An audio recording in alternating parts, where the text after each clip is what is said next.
Mr Speaker. The Honourable Chris Finlayson.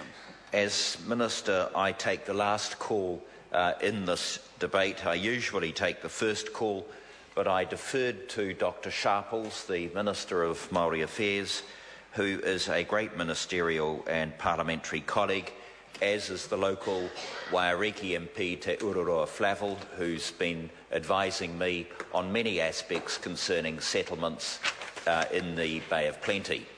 And when Dr Sharples was giving his speech, I left the chamber not because I had the pip with him, but simply because, as the Minister in charge of the bill, I can't be here if someone else is moving it. So I just thought I should make that clear. Dr Sharples was most anxious that people not think there was any disagreement between us. He's shot away to do something else, and I can assure you it's not because he's got the stitch with me. So this day signifies the end of a long journey for Waitaha, and I want to congratulate all here present for your vision, for your endurance and for your patience, because settlement negotiations began in February 2008 in parallel with your close relatives from Ngāti Makino, and Waitaha signed an agreement in principle with the Crown on 16 October 2008, and finally on 20 September 2011 we signed the deed of settlement. And so I'm so pleased that we've now reached this legislative stage. And I want to say this also, that as Minister of Treaty Negotiations, I'm very lucky, because you've heard some comments in the course of the morning about not knowing the history of this country, that too many people don't know it. Well, I'm very lucky because through being Minister of Treaty Negotiations, I sure do learn the history of this country. So I can understand what drives Tūhoi, who signed a deed of settlement here a couple of days ago, about their yearning for reconnection with Te Urewera. I can understand the hurt and the suffering of the iwi of the Taranaki arising from the land wars that started there a little over 150 years ago. I can understand the anger of Rongo Whakaata over Te Hauki Tūranga, which is why Te Hauki Tūranga, which of course they own, needs to go back to Tūranga. And so it is, Mr Speaker, with Waitaha, because Waitaha negotiations have sought recognition of their identity, and particularly the acknowledgement of the tupuna Hakaraia. Hakaraia rose to prominence as a leader of the resistance to the Crown's survey of confiscation land. In January 1867, government forces assaulted Waitaha settlements near Te Puki. They destroyed houses, crops and livestock as a special punishment for Hakaraia.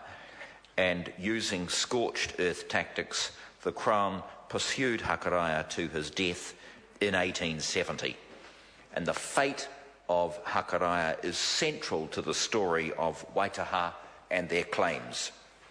This settlement acknowledges that fact and will address the matter directly through, for example, an education endowment fund of $3 million in the name of Hakaraia, funding for Waitaha to record the story of Waitaha and Hakaraia, and, as has already been mentioned, the restoration of Hei Marae.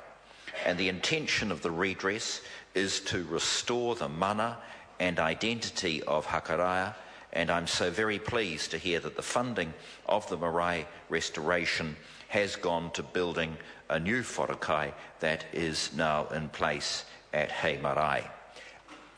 The settlement redress also includes commercial and cultural redress. One of the important aspects of settlements, particularly in the cultural redress area, is to provide facilities for iwi to work with regional and local government, for example, on cleaning up canals, lakes, rivers that have become polluted over the years. And that's why I'm so very pleased, for example, that my ministerial colleague Amy Adams has just announced this morning about the investment of $2.4 million by the government to clean up Kopiopio Canal, which used to be, it's in the Bay of Plenty, used to be a place where folk would swim and fish, and hopefully in the not too distant future, for the first time in decades, that will be able to happen again. So it's a priority site on the part of Amy Adams to clean up contaminated sites, and it is but an example of the sort of work that can be done when iwi and the Regional Council and the Crown work together. And I have to tell you, Mr. Speaker, that in the last couple of years about $28 million has been spent seeking to restore some of these sites around the country. So this settlement, which has its third reading today, it's not the end. They're never done and dusted, a phrase that irritates me considerably. They're never over and done with, but they are designed to mark a relationship between the iwi and the Crown that will build on trust and cooperation and respect for the treaty.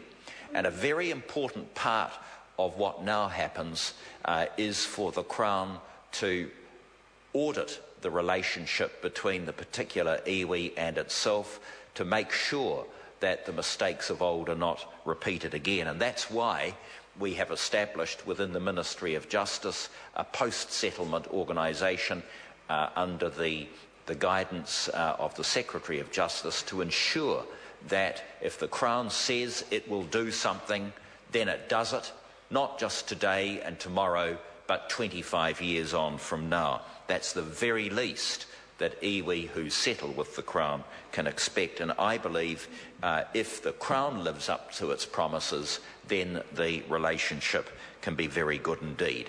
There's so much more that needs to be done outside treaty relationships.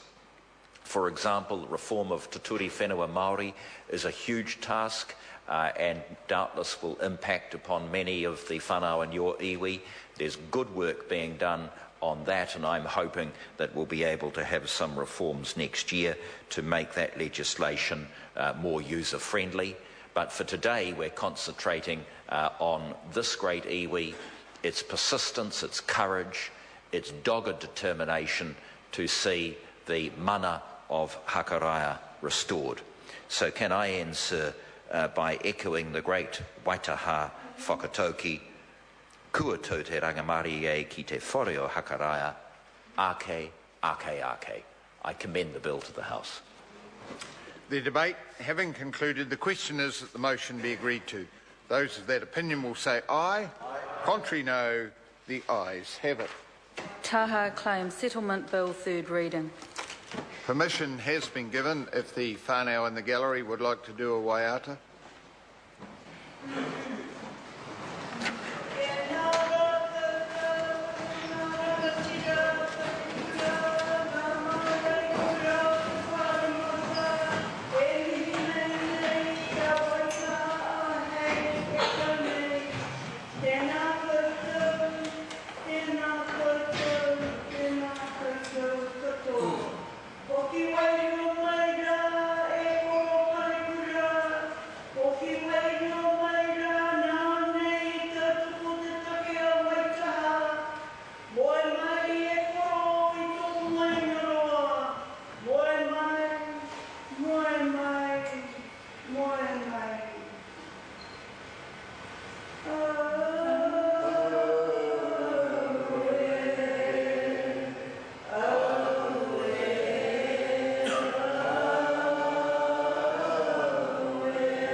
The House having now attended to the business under extended hours, it will stand adjourned until 2 p.m. today.